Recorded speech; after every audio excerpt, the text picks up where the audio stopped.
Welcome back, everybody. It is time. Top 8 has been decided, and we are going to be going into these matches in a little bit. We're going to introduce all of the players that are going to be in Top 8. We'll talk a little bit about the Top 8 format and some of the interesting storylines that are going to kind of play out here. So first, let's go down the line of all the different players that have made Top 8. Our first seed is Joey Ruettiger. Player who's kind of silently been undefeated the entire first day, went 9-0, playing Greninja. We haven't actually had him on stream yet. He's going to be our feature match for Top 8, so we'll see a little bit more about him. We have Ryan Sablehouse coming in at 2nd seed, and his brother Kyle Sablehouse right beneath him at 3rd seed. 4th seed is Alex Szymanski. We've seen him on stream before with Buzzwell Lycanroc. Althavon Balandron is our 5th seed, playing Glaceon, a deck we haven't actually had on stream, so we might see that happen. 6th seed, Igor Costa. We've seen him before, also playing a Buzzwell Lycanroc deck. Kyle Lesnowitz on Sylveon has made it into the Top 8. And our final seed is Edwin Lopez, also playing Buzzwell Lycanroc. There are 4 Buzzwell Lycanroc decks in the Top 8, only 2 Zoroark decks. Yeah, that's a huge story. We've been calling this a Zoroark trading card game this weekend, but I guess we're going to have to call it the Buzzwell trading card game after today. It's, every single Top 8 match has a Buzzwell Lycanroc deck playing in that matchup. Yeah, it's really interesting to kind of note that because none of the Buzzwell Lycanrocs of the 4 that we have are playing against each other. It is possible that we have a top 4 with only Buzzwell Lycanroc decks in it, or a top 4 with none of the Buzzwell Lycanroc decks. Both of which are a possibility. I do think that Buzzwell has some good matchups. This one here, what we're about to see, is Joey Ruettiger with Greninja versus Edwin Lopez playing that Buzzwell Lycanroc deck. I think this is a pretty close matchup.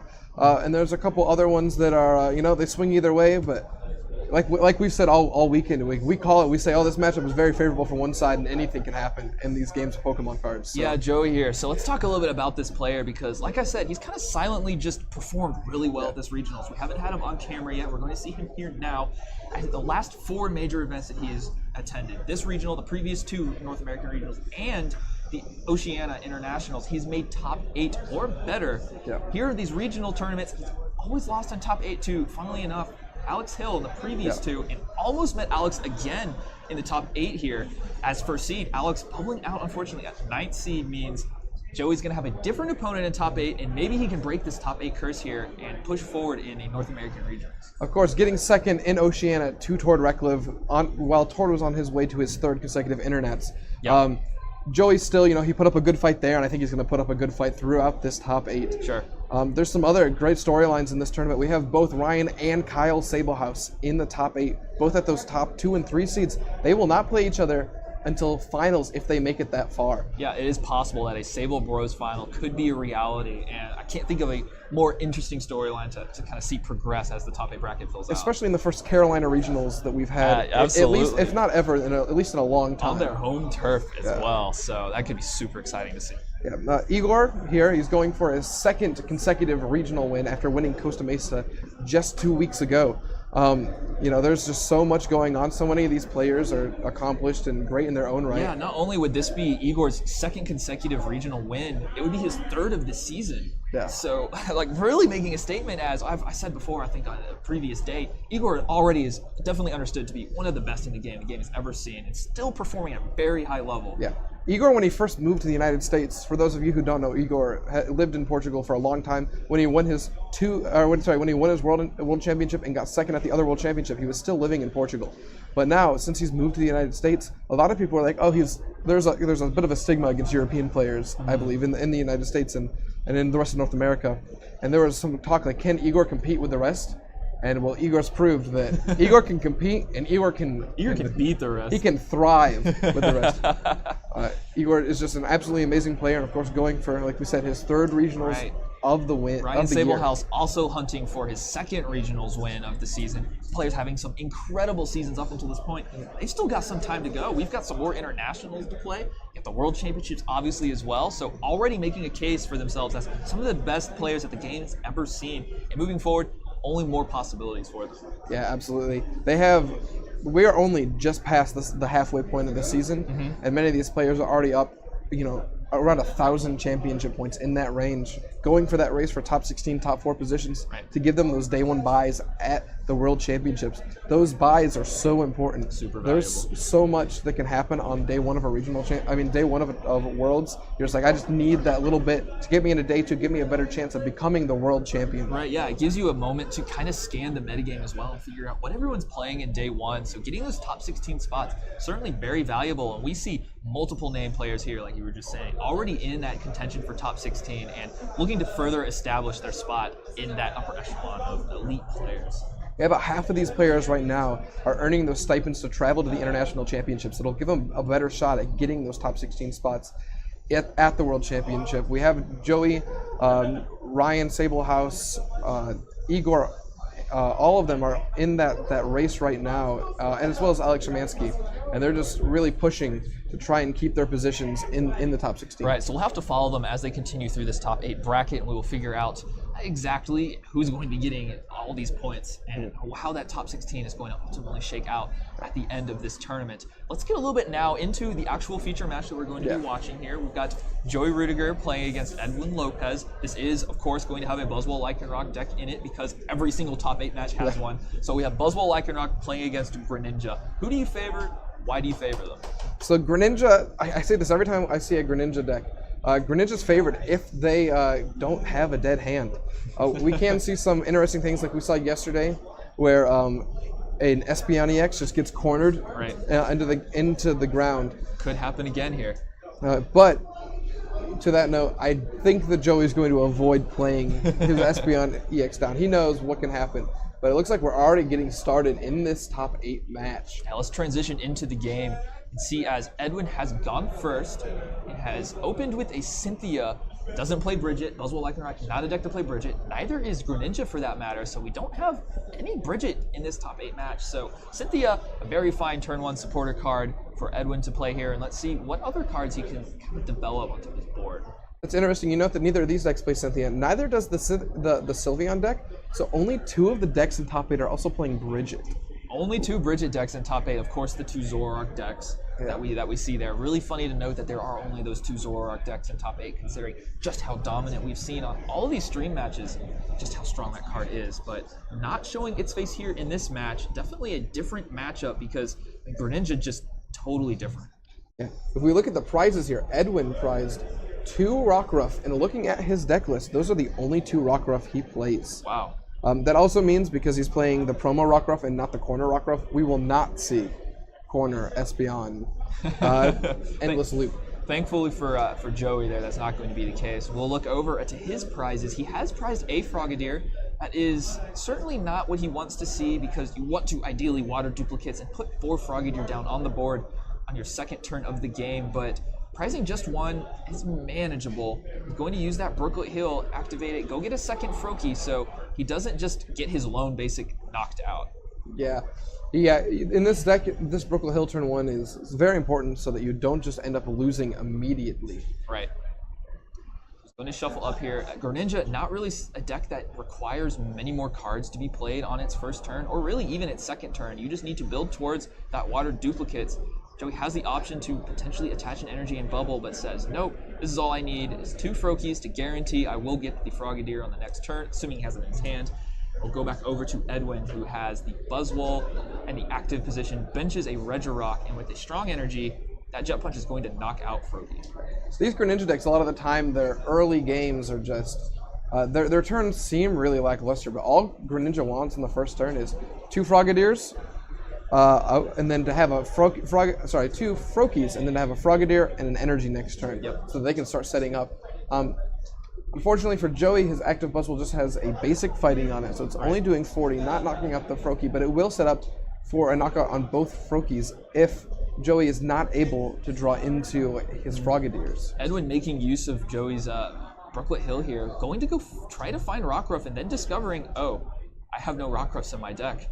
They're all in the prizes, or at least both of them are in the prizes. So you cannot get a Rockruff here. Having access to Bloodthirsty Eyes, certainly useful to be able to pull around the splash energy that Joey's going to be playing. If you can pull up something that does not have splash energy and knock out a Greninja that doesn't get pulled back to the hand through the splash energy's effect, that's something that is very powerful. And if Joey is not using the Shadow Stitching attack to shut off Edwin's abilities, definitely an option Edwin would like to have available to him. So accessing one of those Rock Crusts out of his prize is definitely going to be a priority of his. Yeah, Lycanroc also, if it has one strong energy on it, it will take a knockout on a Greninja before it break evolves, and then it can keep attacking. It's got a little more HP than Buzzwole, only 10 HP, but that can be relevant in some occasions.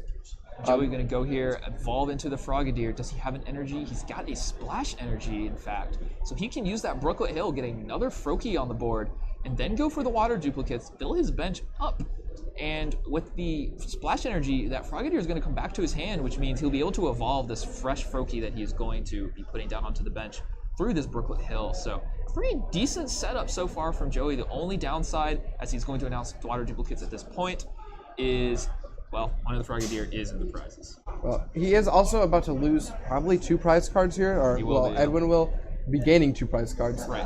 Frogadier is going to get knocked out by this Jet Punch, and so is that Froakie with 30 damage on the bench, as long as it doesn't get evolved into a Frogadier this turn. But that's okay. This Greninja deck usually falls behind in prize cards early in the game, and just has like an extreme comeback at the end. It's amazing sometimes what this Greninja deck can really pull off in the late game. Yeah, a lot of times we'll see Greninja decks play like some number of counter catcher and just accepting the fact that, yeah, I'm going to go down some prizes, but I am certainly a late game deck, and a counter catcher just becomes even more powerful and just say, I can pull up whenever I want, or whatever I want, whenever I want, because I know I'm going to be down a couple prizes. But in the end, Giant Water Shuriken and Shadow Stitching, very powerful combo. Yeah, Greninja has just so many mechanics. Greninja Break, free retreat, an attack that blocks abilities, an ability that snipes 60 damage anywhere on the field. That is such a large amount of damage. It really is. It's got 170 HP, which on a non-EX or GX Pokemon is about as high as you're going to get, really. It really is, yeah, and Choice Band doesn't work against it because it is on an EX or GX Pokemon, so it's really hard to hit that number. Yeah, a lot of these damage multipliers are anti-EX, GX. There's a lot of balancing cards in the Pokemon trading card game to make it so that EX and GX cards are not the only things that are playable. But those cards are played in many decks, but Greninja gets through all of those cards.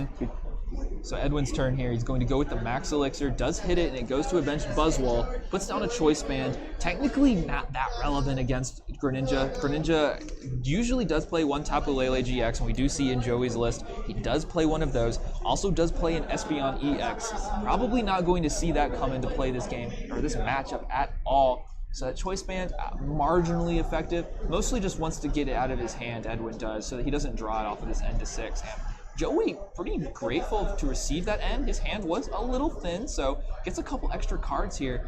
And we're going to see the big Greninja turn of, does he have double Greninja in his hand? Can he evolve both of those Frogadiers?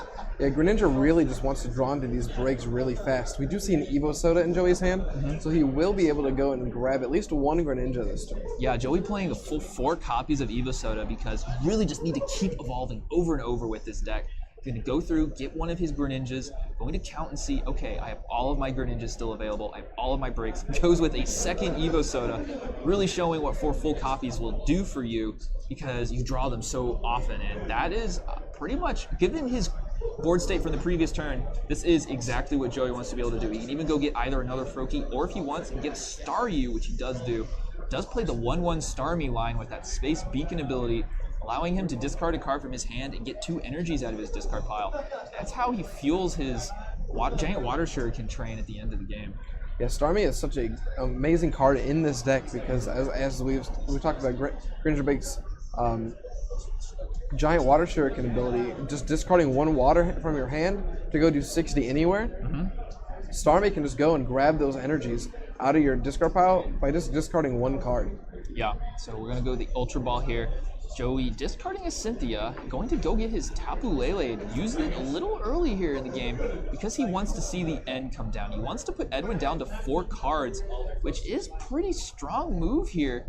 He sets him down to 4 cards and then goes with a Shadow Stitching. Even if Edwin were to draw Tapu Lele, Ultra Ball, or an Octillery, it doesn't replenish his hand. He's going to be stuck with just those 4 cards. Yeah, he's only going to get 4. What Joey is really trying to do here is not let Edwin draw into an energy card. Right. He wants to save this Greninja for at least another turn. If he can hit for 40 with a Shadow Stitching, you can start doing things with Giant Water Shurikens next turn. Yeah, it's really critical for this Greninja deck, if at all possible, to maintain 2 Greninjas after your opponent's turn, because that means you can Break Evolve twice. And if you get 2 Greninja breaks down, that's twice the amount of Giant Water Shurikens that you can have available to you. So, also critical right now is that Joey is he's playing 2 copies of Enhanced Hammer, and he would love to be able to play those down, but Edwin has not dropped a single strong energy. We see the Enhanced Hammer in Joey's hand, but he will not be able to get rid of any energy and try to slow down Edwin. Right, yeah. He would have absolutely loved to have removed one of those 2 energies on the active Buzzwole with this play, because Edwin does have plenty of energies in his hand to go with either Absorption or Knuckle Impact for the knockout here. Going to use that Brooklet Hill, go back into the deck. He can get that Rockruff now because he took it off of the prizes and then it got into the deck. So he can put Rockruff on the bench now. But Joey's going to be doing everything he can to shut off Edwin's abilities. So we'll see if Lycanroc ends up being able to use its Bloodthirsty Eyes this game. Yeah, one bad thing that can happen for Edwin is if Joey ever does get 2 Greninja breaks out, he can Giant Water Shuriken, retreat, and Giant Water Shuriken, knock out both the Remoraid and the Rockruff. Those can be 2 easy prize cards on your bench. It's almost as if we go back to last season and there's a Shaman EX sitting there. Right, yeah, 2 prizes for 2 energy activations, not even an attack. Would be very strong from Joey. He definitely will want to get through this first Buzzwole that has energies first, but definitely down the line, a play that he could look to make as Edwin commits his 3rd basic energy to the active Buzzwole means I'm still protected from the Enhanced Hammer. And now I can use my Absorption GX, 160 damage, knock out that Greninja, and Joey will only have 1 Greninja break option this coming turn. Yeah, Joey's kind of falling into this hole that he needs to try to climb out of. He can take a knockout on this active this turn if he's able to draw into a Choice Band and 2 energies. And he can go grab the Starmie if he really wants it. There's also other options. He needs to get more Greninja pieces out as well this turn. Yeah, ideally he finds another Greninja as well as uses that Brooklet Hill to get his 4th Froakie onto the board so that he can continue to keep the evolution going. Going to end Edwin down to 3 cards now. And if he wants to get this knockout on this Buzzwole, it's not going to be involving Shadow Stitching. With the Choice Band, Shadow Stitching does 70, Giant Water Shuriken would add another 60, not going to quite knock out the Buzzwole. It'll leave it 20 short of the knockout. So if Joey wants to not take this knockout here, he's not going to be shutting off abilities, and Edwin can recover with an Ultra Ball for Tapu Lele or for the Octillery here. Yeah, thankfully for Joey, there is no strong energy on that Buzzwole GX, so Buzzwole will only be attacking for 160, which would be 10 short of knocking out this Greninja break. Well, only if he uses the Shadow Stitching, because if he goes with Moonlight Slash, that Regirock boosts it up to that 170 number. So it all depends on whether or not he decides to try and go for a knockout this turn. He still needs a Choice Band for that to happen. I don't think I saw it in his hand either, so he's going to activate the Brooklet Hill, gets another Froakie, does also find the Greninja to evolve the bench Frogadier, so does do what he needs to in order to continue the Greninja train going, but without that Choice Band, I think he has to go for Shadow Stitching here and force Edwin to have a strong energy in those 3 cards that he got shuffled into. Because otherwise, that Greninja break just gets knocked out. Another good thing about, even if he does hit that strong energy, he's committing a 4th energy to 1 Buzzwole. Right. And so that bench Buzzwole only has the 1 energy, and you can start to do things and try to pick it off later in the game. Yeah, so we'll see if Joey, what he decides to do. He's going to have to activate that Space Beacon, discards a Rescue Stretcher, gets only that 1 basic water energy out of his discard pile, the only one he had in there, but at the end of the day, it's the only one he really needs. He only has 1 Giant Water Shuriken he can activate, so opting to use the Giant Water Shuriken instead of holding on to the Rescue Stretcher, the question then becomes, do you put the 60 on the Buzzwole, or do you put it on a benched Pokemon and knock it out? He opts to put it on the Buzzwole, even though he can't get the knockout this turn. He's going to just go Shadow Stitching for 40. I think putting it on the active is correct. It puts it at 140, which now a Giant Water Shuriken will knock it out, and then you can start focusing on dealing with other threats on the board, like that Buzzwole GX that has 1 energy. You don't want it to ever get to 3. Oh, and a Sycamore Rip from Edwin is... and a strong energy. Yeah, Sycamore and strong energy, 2 of the cards that Edwin wanted to see the most. Does commit his attachment for the turn to the active. With the splash energy on Joey's active Greninja break, it will bounce back up to the hand with this knockout. Edwin does not play any copies of Enhanced Hammer, so there is no way that that Greninja Break will be going to the discard pile, so at least he'll be able to re-break evolve, Joey will, and then use that Space Beacon to use the Giant Water Shuriken to knock out the active. And then Edwin, now that he misses that Max Elixir, only will have 1 energy on the board. Yeah, still critically for Joey is that he only has the 1 energy, so he can't get it back, Giant Water Shuriken, and attack all in the same turn with that 1 water energy. Right, he's going to need to find another water energy or a supporter in order to get to that water energy. And we just watched Edwin with two Max Elixirs. Hitting either of those would have been huge because he would have had a Buzzwole with 2 energies to follow up this attack, meaning he wouldn't, he'd be able to just promote, attach a strong energy, and be able to take another knockout with Knuckle Impact. Yeah, that is a massive, those are 2 massive misses for Edwin here. It looks like he has 3 elixirs in his discard pile. Yeah. And this might give Joey the opening he needs to be able to take this game. Yeah, Edwin playing 10 basic fighting energies as well, so missing both of those max elixirs is certainly surprising. There are 4 basic fightings on the board, and 2, maybe 3 fighting in the discard pile, so not necessarily a high count remaining in the deck, but Edwin opting to play 10 fighting energy instead of the more standard 9, saying, I really don't want to miss hitting these max elixirs, and just unfortunately for him, not quite getting there this time. I do know that most of the Buzzwole Lycanroc decks in this top 8 did decide to play the 10 energy, and a lot of them made that as a last minute cut. I know I was talking to Ryan Sablehouse, who was also playing a Buzzwole Lycanroc deck, that he cut his super odd last minute for a 10th basic fighting energy. And Igor Costa is playing that exact same list, so he is also playing the 10 fighting energy. All right, so 10 fighting energy might end up becoming the standard after this tournament. We'll see if Joey is able to start to take over this board. He's running thin on Greninja pieces. He does have the break active, but just the Frogadier on the bench right now. Going to use the Space Beacon, trades out that Ultra Ball for the water energy. Going to be able to take 2 prizes with this Giant Water Shuriken, and if he does take his prizes in the way that most players do, he would get the water energy off of the prizes and can attack with that. But of course, Joe doesn't know that. Just going to go with Choice Band Shadow Stitching and get the knockout that way. Yeah, that's unfortunate for Joey. That's definitely the safest play.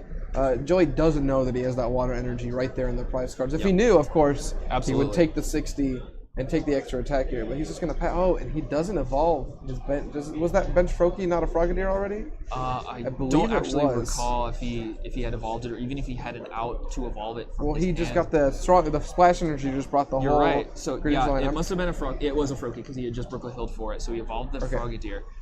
Not really in threat of losing the break right now, so it's okay to not have another Greninja on the board. Uses the Shadow Stitching again, so. Abyssal Hand, not available to Edwin. Dangerous Rogue, or rather Bloodthirsty Eyes, not available to Edwin. So deck's starting to run a little clunky here without these abilities, and when you miss those max elixirs, suddenly Buzzwole Lycanroc, without abilities and without a bunch of energy acceleration, not a very impressive deck. Yeah, he does at least have 1 fighting energy in hand, so we'll have to see. If he is able to just draw into 2 fighting energies over the next couple turns, he should be in an okay spot to win this game. Joey's going to have to hit something like an N after this turn. Edwin does need still 2 prize cards, so Joey can set up a 3rd Greninja break for the game, and try to take the game that way. Right. So. I can't help but imagine that Edwin is probably planning to try to get these last 2 prize cards through that Tapu Lele on the bench, and then a Guzma play, because it's going to be way too difficult to try to go through 2 more Greninja breaks this game.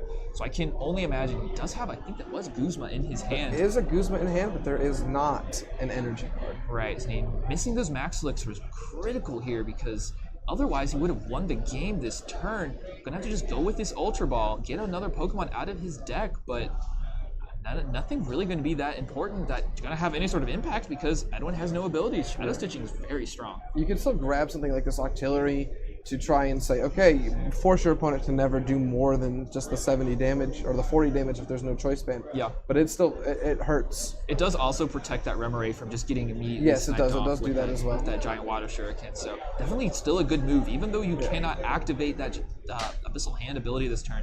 Definitely a good insight from Edwin.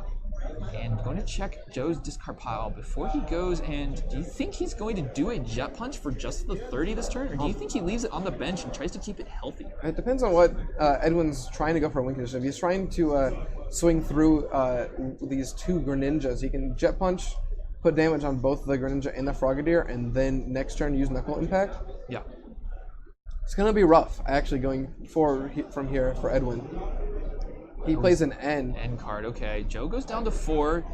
N is an interesting card to be played against the Greninja deck because it doesn't play any draw support on its board, but it does play the Starmie on its board. And oftentimes, Greninja really just needs to draw energies. If there's breaks on the board, you just want to see energy cards. So even though Joe might not have any sort of draw supporter when he gets N down to 4, he still has access to Space Beacon. That's what matters. He still does only have the... Oh, he doesn't have any He waters actually in his doesn't discard have pile. any. That's right, because he had the one in his hand from the prizes, but none in the discard yet. So actually, you're right. Might be a little bit more impactful. Edwin also only gets 2 cards off of the N and can't activate Abyssal Hand, so going to retreat, it's going to be Jet Punch. Let's see if it goes to the Frogadier or the Lele. It's going to be Lele. Now Edwin does not require a strong energy or choice band with that Guzma move, and really just showing his hand full front and saying, hey, I'm going for that Lele for game. Yeah.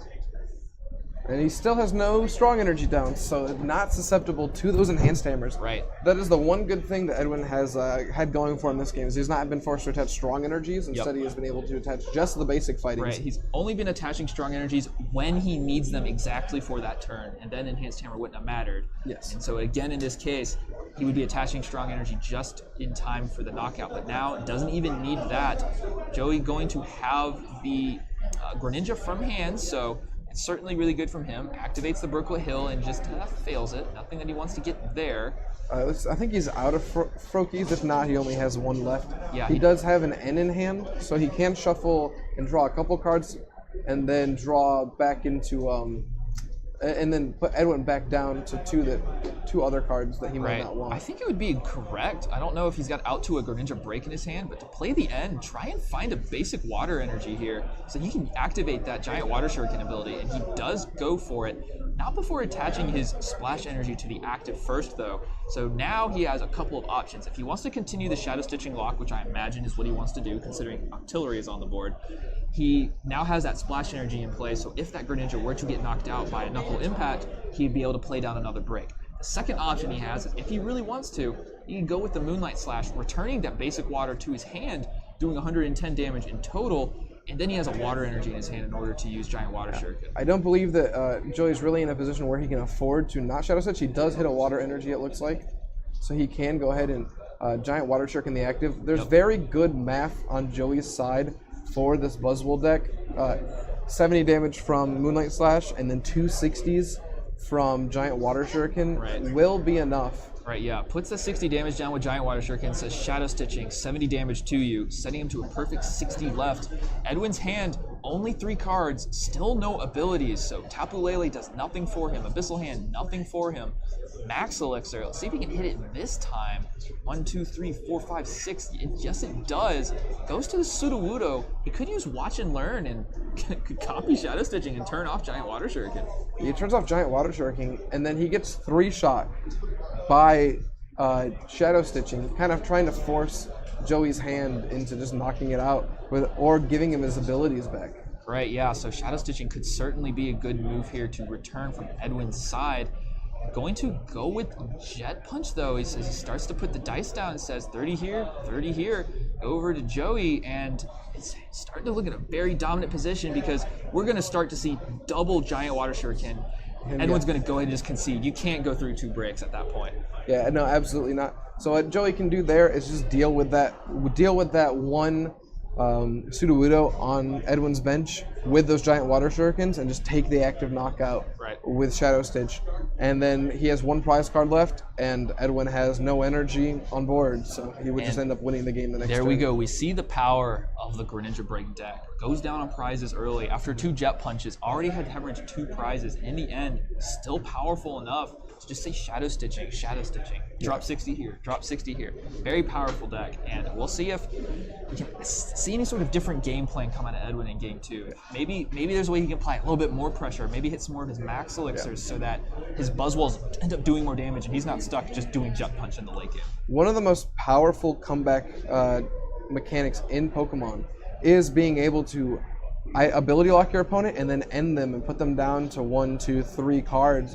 And while so many decks, their draw is based on these Pokemon's abilities, just about every deck in the format has some sort of extra draw based on Pokemon. Right, either through trade or Zoroark's trade or Octillery's Abyssal Hand. Yeah, right? so or even Tapu Lele can go and grab another supporter card. So you're stopping all of that, making your opponent draw less of the cards that they need to be able to seal the game. Yeah, we've historically seen Garbodor from Breakpoint with the Garbotoxin ability. A lot of times that has been very powerful. Back when Guardians Rising was first released, being able to activate Garbotoxin, play end, put your opponent down to a small hand size, and unlock those abilities is very powerful. Shadow Stitching is even more powerful than that because Field Blower doesn't remove the ability lock. You are locked for the turn unless you play Pokemon Ranger, which is not at all a common card in standard format right now. So you're just kind of stuck there with a 3-card hand and no abilities, and you can see even the most aggressive and fast deck in Buzzwole Lycanroc can kind of just flop sometimes.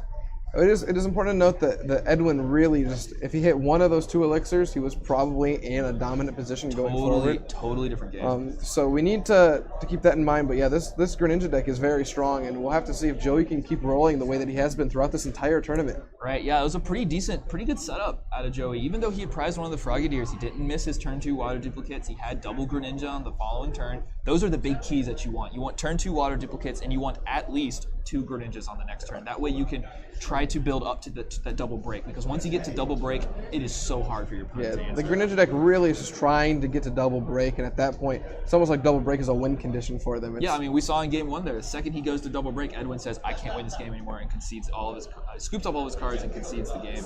But here we go with game 2.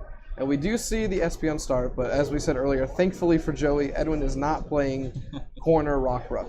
Yeah, no corner Rockruff to lock that Espeon active. Of course, Joey is playing just the one Espeon EX and the one Tapu Lele GX. Everything else is just worth 1 prize. Espeon EX, definitely his worst starter, being that A, he doesn't want to use it in this matchup. He also doesn't want to ever really have an extra 2 prize Pokemon on the board when you don't want to have to do that. Yeah, he doesn't want the extra 2 prize attacker, and then it has that 1 retreat cost, so you have to retreat into a Froakie. Yeah. So you have to hit an energy turn 1 on it and the Froakie. And turn 2, which means instead of just trying to find 1 energy to attach and use water duplicates, now you gotta find 2. And right now, I don't see any in his hands, so Joey might have a really difficult setup this game, and we might have a quick game 2 going into game 3 here. One thing that might slow this game down a little bit is that Edwin's going to have a little trouble knocking out these Froakies early because he did prize his Regirock EX. Yep. Now, only playing the 1 copy here, so the fact that that is in the prizes means Jet Punch is going to cap at 50 with 1 energy attachment. 2 strong energies means it would do the 70 and would get the knockout that way. But unless he's got a strong energy attachment on this turn, he's not going to be knocking out Froakies. Yeah, and then also in Edwin's prizes are those 2 fighting energies. Those could make those elixirs a little bit weaker, like we've been saying all weekend. Fighting energies are something you really don't want prized in this Buzzwole deck because your elixirs are so valuable and so important. And we see it right here. Edwin goes for a Max Elixir and again fails it, and just goes straight into the Cynthia.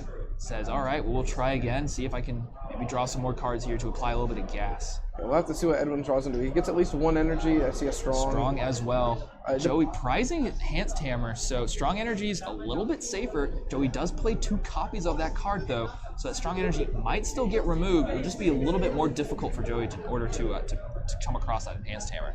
Strong energy also allows that Joey can draw into double. Sorry, he can draw.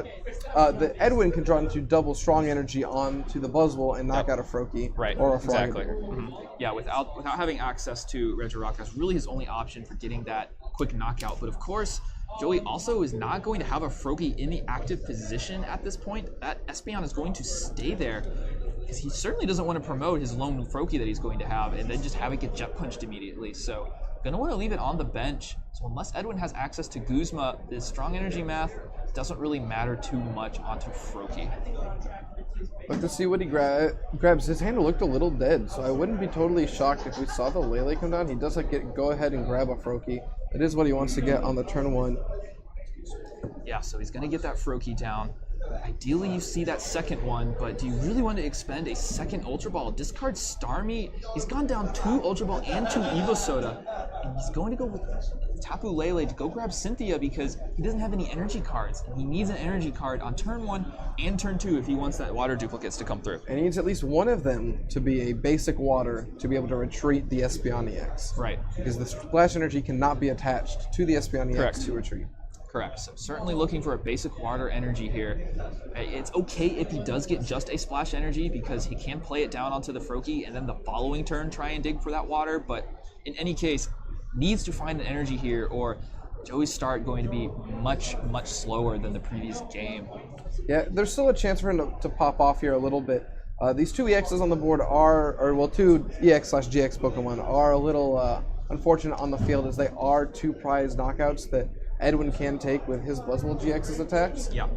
Thankfully for Joey, he will be shutting off abilities, so it'll be a little bit more difficult for Edwin to be able to bring those Pokemon up, especially at the point in the game when Edwin's going to be like, okay, I can afford to take these attacks right now. Yeah, so Joey does hit some water energies. He got 2 of them, going to attach to the active and just pass. This is really smart energy allocation here. A lot of times players would want to put the energy on the Froakie first, but what this does is even if Edwin were to have the cards to pull up a Froakie and knock it out, there's still that Espeon that keeps the energy in play instead of losing that energy that you would attach to the Froakie. So putting it on the active, definitely a good move here from Joey. And now the question becomes, since he's already gone through 2 Ultra Balls and 2 Evo Sodas, and prizing a 3rd Ultra Ball is, does he have out to Frogadier for the next turn? Yeah, that'd be the real hope. He does play the 4 Evo Sodas, so he has a lot of outs to that card still. But yeah, it is very relevant that he draws into it next turn. He needs, like we said, an energy card and a Frogadier. Yep. And if he can do that and get this water duplicates out, then he'll be in a much better situation. We do see he did not prize any of his Frogadiers, but he also does not have bench space for all of these Froakies. Yeah, so the Espeon EX start here, taking up a spot that Joey really kind of wants to use right now, because now water duplicates will only get 3 of the 4 available Frogadiers that are not in the prizes, so definitely not ideal. If Edwin is able to put together Guzma and some shenanigans to knock out one of those Froakies, then the bench space does open up, but not going to happen. I wouldn't be surprised here if we saw Guzma on Lele and then a Jet Punch, as Lele doesn't have an energy. It'll delay Joey's Jet Punch Joey's water duplicates one more turn. Right, yeah, one more turn behind. And then at that point, you put Greninja in a tough spot where they go, do I wait to use water duplicates on turn 3? Or do I want to just skip the water duplicates and start evolving straight into Greninjas? It's going to be a decision you'll have to make because Edwin going exactly for the play that you say is a good one, and it certainly is. Jet Punch will do 50 to the active Lele and then 30. Do you think that goes to the Espeon, or does it go to one of the Froakies? I think it goes to a Froakie. It's kind of saying, okay, if you don't evolve this Froakie, it's knocked out. Yeah. And even if you do evolve it, I can Guzma it up next turn and knock it out. Right. Or he just benches Rockruff. There's no chance that Joey is going to be using Shadow Stitching this next turn. Right, So, makes a lot of sense there. So there's the Jet Punch, 30 down to a Froakie. Edwin following the moves exactly as you were calling them. See if Joey's turn, he has no way of retreating this Lele and Water Dupe, so his turn not going to be great. Does have the evolution, so he does at least protect that Froakie from getting Jet Punched to the bench knockout. Then the rest of this turn probably does not look that great. He only has 1 energy in hand, so how do you commit that energy when you need to find a second one? Do you put it on the Lele? Does it just get knocked out then? I feel like it has to go on the Lele. Worst case is it gets knocked out, but it means you still have a retreat for next turn. You can maybe go and try to start setting up this Starmie. You don't have any bench space is the biggest issue with that. Yeah. He's going to be at a point here where he needs to just, figure out. He definitely has to figure out his game plan on what exactly he wants to do. If he's ever going to try to water duplicates, or if he's just going to go and say, okay, we're going to go old school here and evolve all the way up. Yeah, and it looks like with the benching of that 3rd Froakie, he might just be making the decision to bypass water duplicates. If he has another Frogadier in his hand, then I think this is a rather good play because he can evolve that other Froakie as well. Let's see what he's going to do. He's got the Cynthia, so that's certainly a good card to have. See a fresh set of 6 cards. So, yeah, I think if Joey draws into another Frogadier, he just evolves that other Froakie and says, water duplicates, I don't need it this game. Yeah, he's like, water duplicates, what is that? He doesn't necessarily need to use the water duplicates. He will fall behind, of course, but like we said, like we saw last game, you can fall behind with this Greninja that can still be okay. Right. It's just scary that this Tapu Lele is going to get very weakened, and through that Tapu Lele and that Espeon GX, Edwin would only have to go through 2 Greninjas in total, and we saw at the ending of Game 1, Edwin was gunning for those 2 prize knockouts, getting so close to winning the game by knocking out that Lele, so being able to potentially take 2 prize knockouts this game, it's definitely a good situation here for Edwin, as he's got the Lycanroc GX. Bloodthirsty Eye is going to bring up a Froakie, but that Jet Punch is not enough for a knockout. But what this does do is spreads the damage around a little bit and means as Greninja breaks, as they start to evolve up, it's going to be a little bit easier to knock out. So this is going to knock out, it is not going to knock out the Froakie.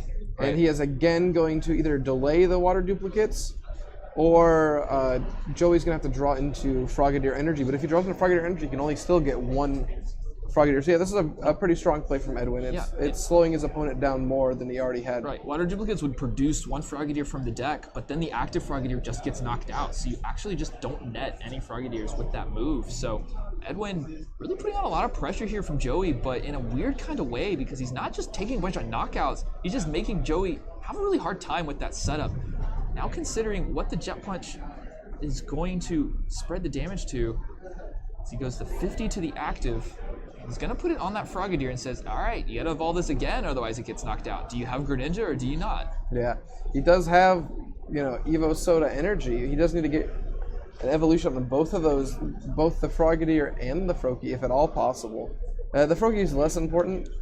He can start doing bubbles as well here. Right, he might have to, because he's starting to lose a lot of ground. Being down a bunch of search cards and now not having water duplicates means Joey's going to be really hard pressed for finding all these evolutions out of his deck and evolving up. It's going to be very difficult for him to find that double break win condition that he generated in game 1. One interesting thing about Top Cut here is that we were playing 75 minutes instead of the 50 minutes that we were playing in Swiss. Yeah. So Joey has time here. Maybe in a Swiss game you would have scooped this game. Yeah, I think so. Gone to game 3 and only had 15 minutes left to complete your game. But now Joey's got 40 minutes. He can take his time and really try to pull out this game that he probably doesn't think that he has a great shot at, but he's still going to give it a chance because he has so much time. Right, yeah, I agree with that. Definitely correct to stay in the game for as long as possible. And he's going to play the end. Really funny that we are 3 or 4 turns into this game and both players still drawing 6 cards off of their prizes. Certainly not uncommon for the Greninja deck, but usually Buzzwole Lycanroc has taken some knockouts by the 3rd, 4th turn of the game.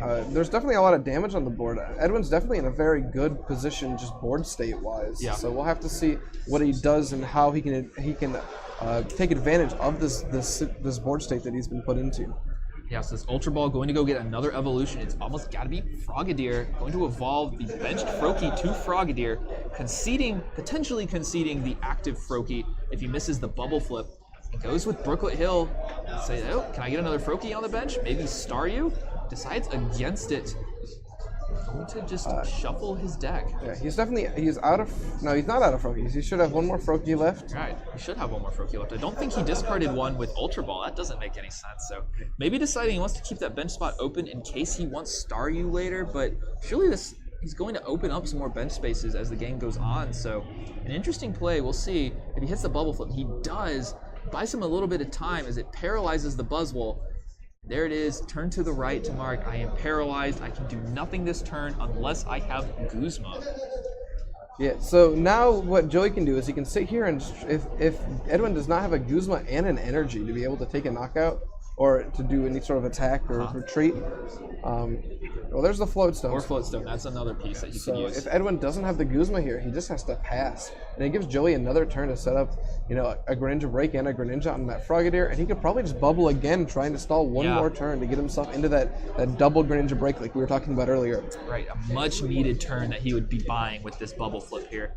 Not sure if Edwin has got the pieces right now to reach for Guzma, and Abyssal Hand is not going to help him get there either because his hand has just got a bunch of cards in it, so he can't really thin it out too low to try and draw as many cards as possible to find the Guzma. Considering an energy attachment here, that is one card he can play from his hand. Doesn't know if he wants to put it on the active Buzzwole or if he wants to spread it around, maybe put on Lycanroc or the other benched Buzzwole.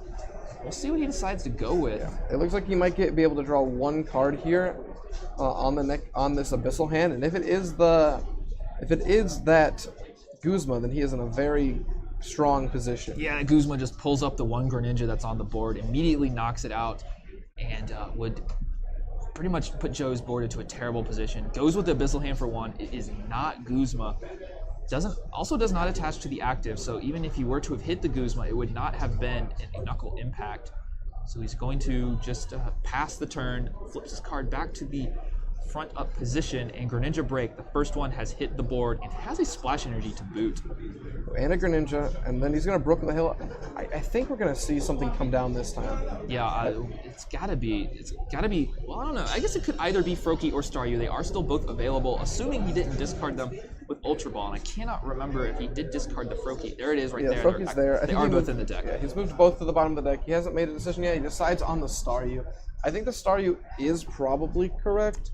I go both ways on it. I'm not really sure exactly what is more optimal there. He does have Cynthia to shuffle 6, but I mean, this Froakie is going to get knocked out probably through Jet Punch at some point, the one that he has active. Unless he can, even if he evolves it into a Frogadier, it's still within range of getting sniped by Jet Punch. Yeah. So he would be going with just these 2 Greninjas that he has on the board. And while we have been saying that 2 Greninja Break is a win condition, 2 Greninja Break, one of which is already weakened and pretty easy to get knocked out, not necessarily a checkmate scenario. He's going to need to generate a 3rd Greninja Break this game. Now, we could see the Espeon EX and the Tapu Lele come into play this game. Tapu Lele, of course, can use Energy Drive. With 2 energies on it, it can do a decent amount of damage against some of these Pokemon that are on Edwin's board.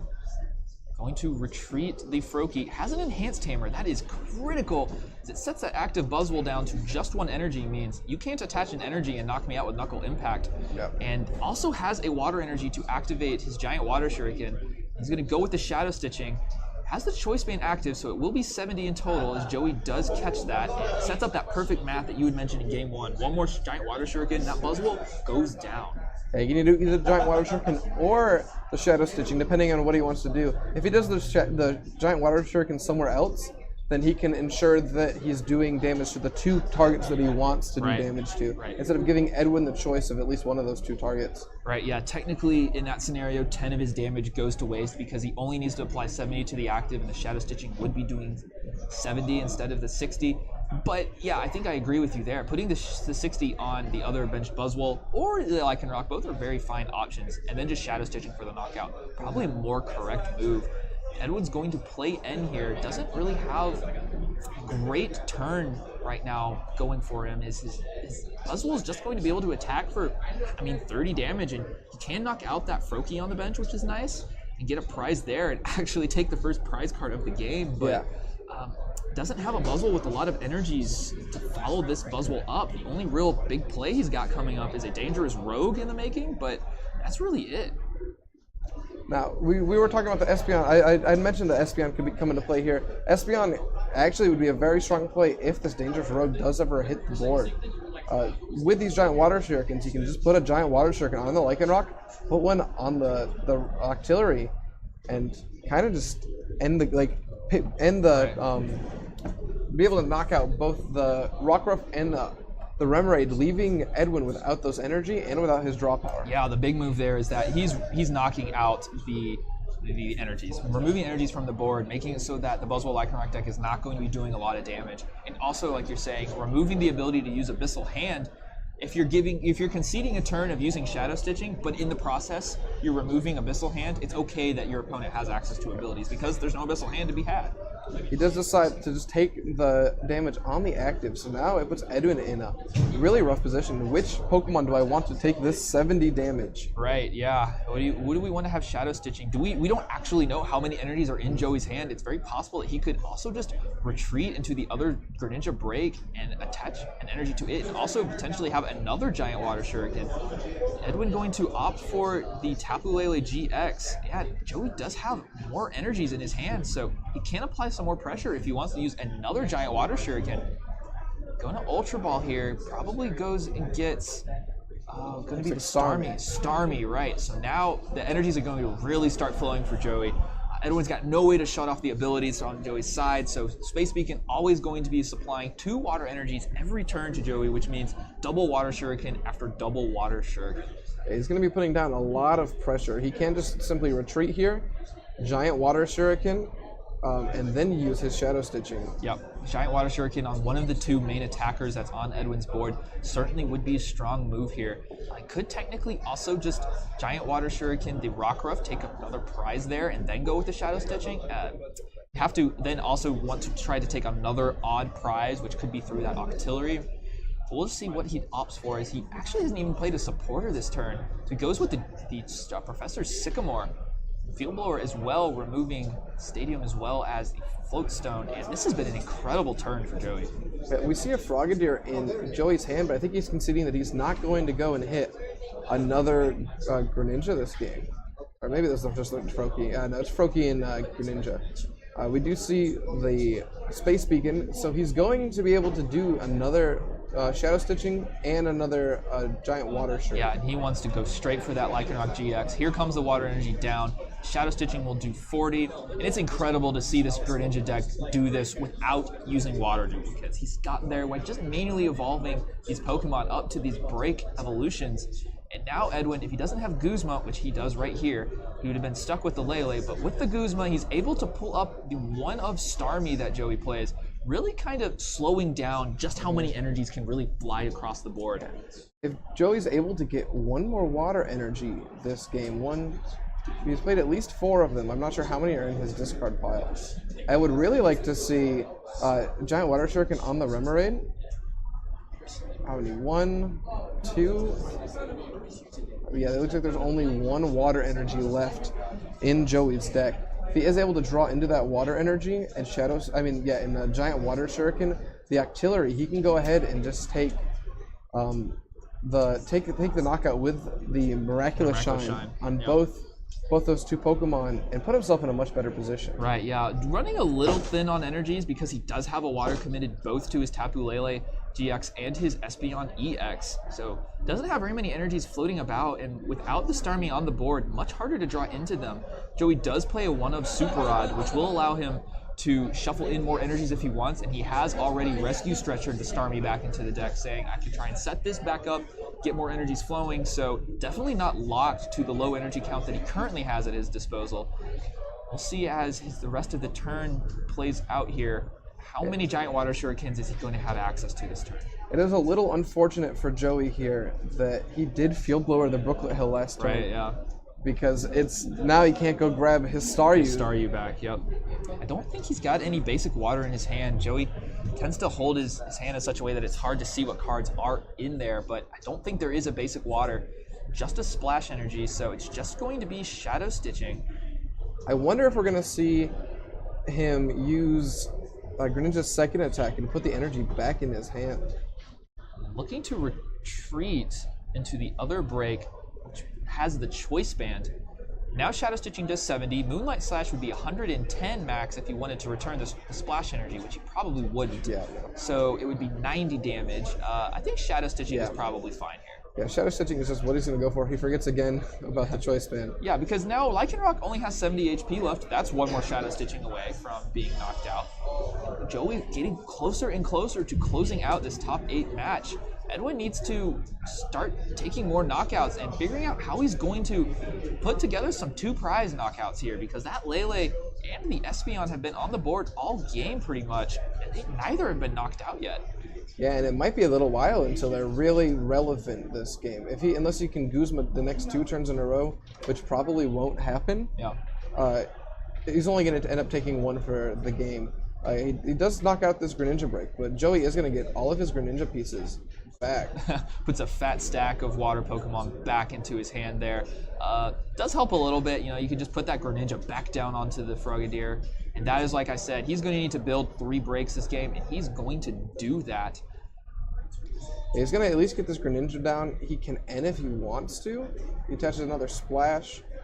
Yeah, he can N if he wants to. Yeah, put himself down to 4, put his opponent down to 3, and then just followed by another Shadow Stitching. Doesn't knock out quite yet. Right, he would need a Choice Band or a Water Energy for Shadow Stitching to knock out this active.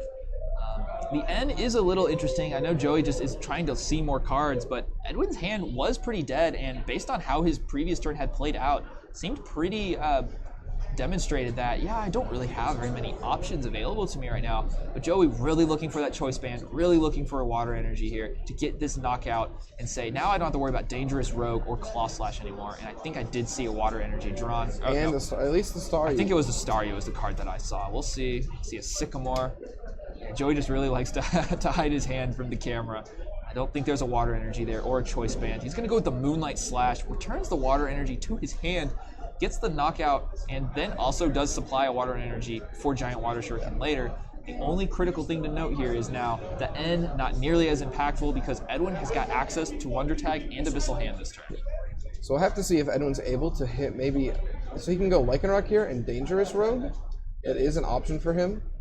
We did see that the Joey just got that Enhanced Hammer off of his prize cards, and this Greninja Break will go back into Joey's hands, so he will have outs to get rid of that energy and slow Joey. I mean, slow Edwin back down, but he gets ended too.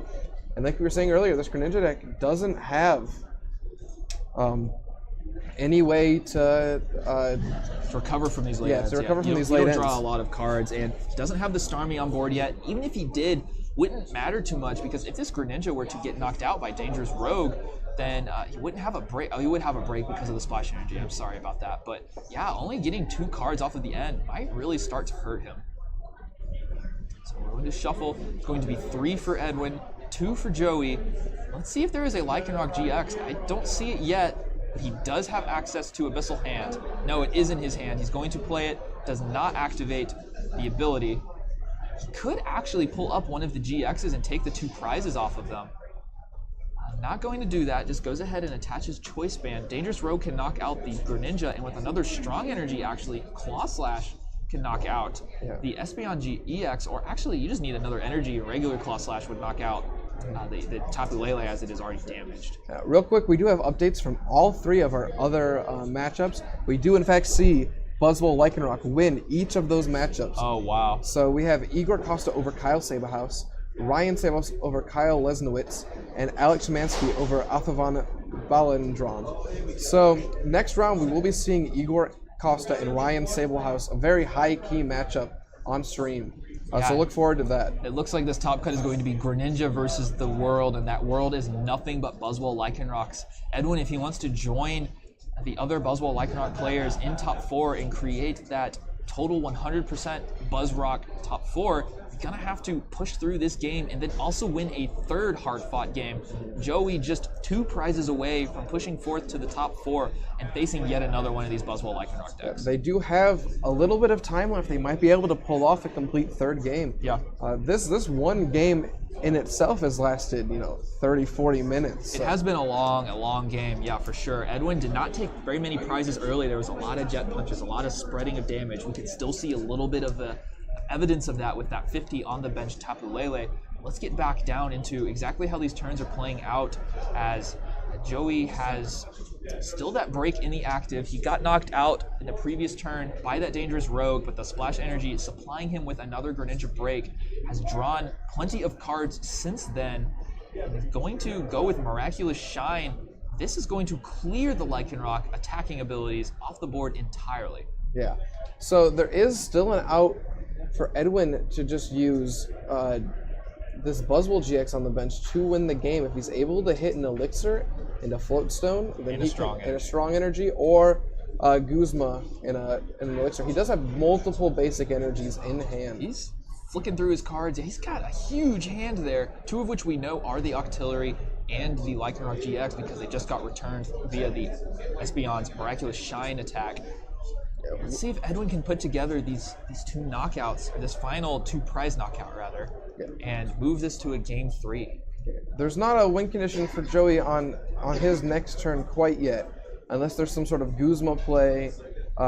There's no way for him to retreat twice in this next turn, and he doesn't play Guzma to switch. Right. So the game's still not over for Edwin, even if he does not hit the knockout this turn. Of course, Edwin does need to re-evolve that Remoraid into Octillery, otherwise it is just 1 giant Water Shuriken away from getting knocked out, but surely probably going to want to use Abyssal Hand this turn as well, so definitely not going to forget that. Attaches a Choice Band to the Buzzwole. There is one of the 2 energies he needs.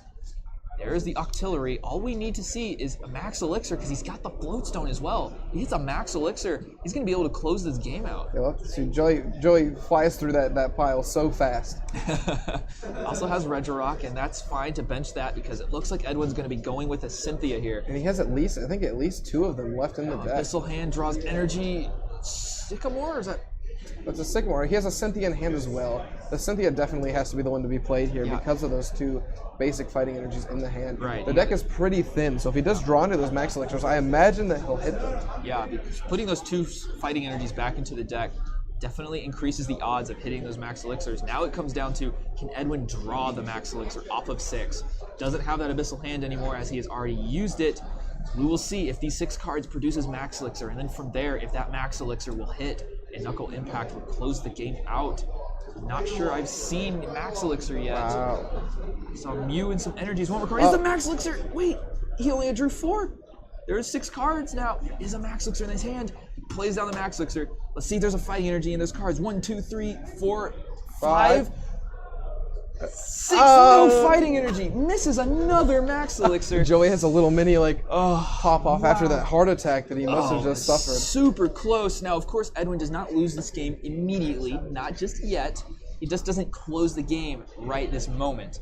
But missing that max elixir, Edwin has just not been able to hit these max elixirs this match, and really just stalling out a little bit against Greninja. But we still have got a tight game too.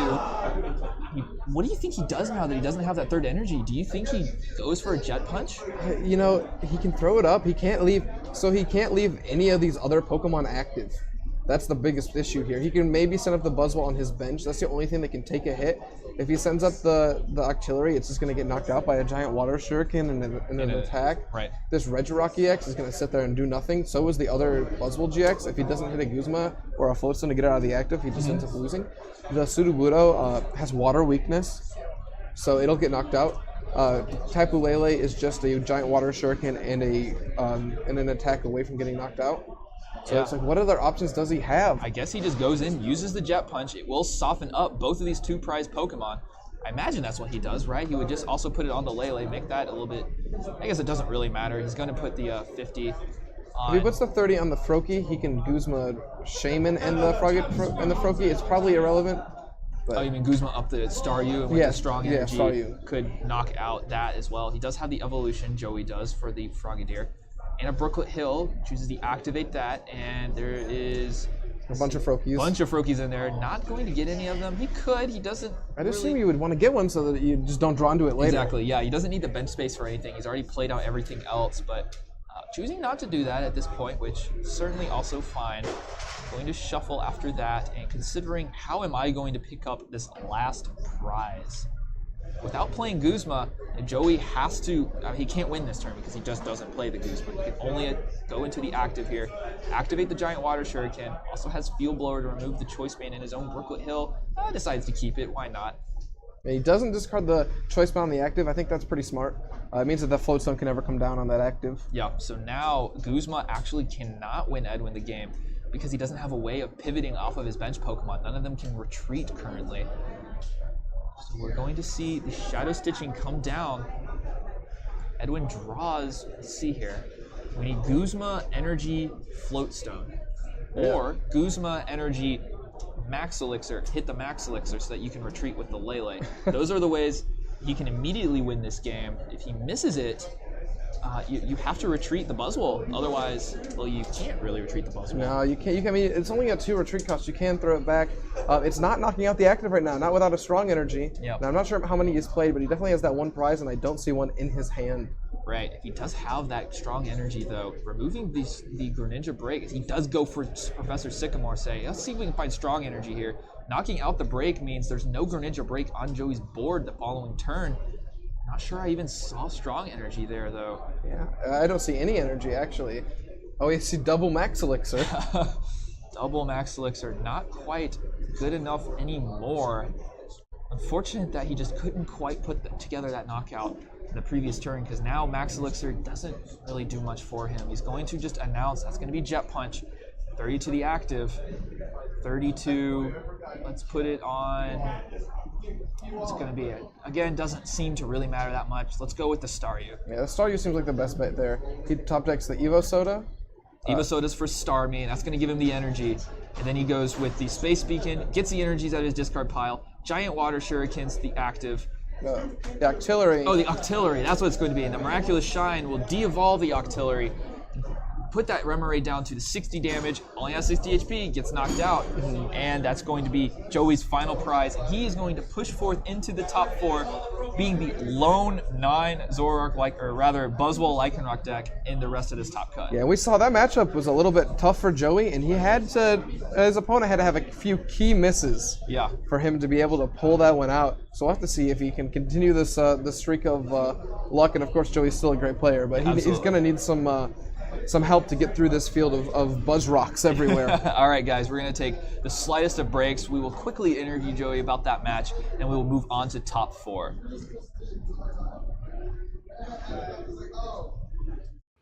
Prices for Pokemon cards have been red hot lately. Cards that used to be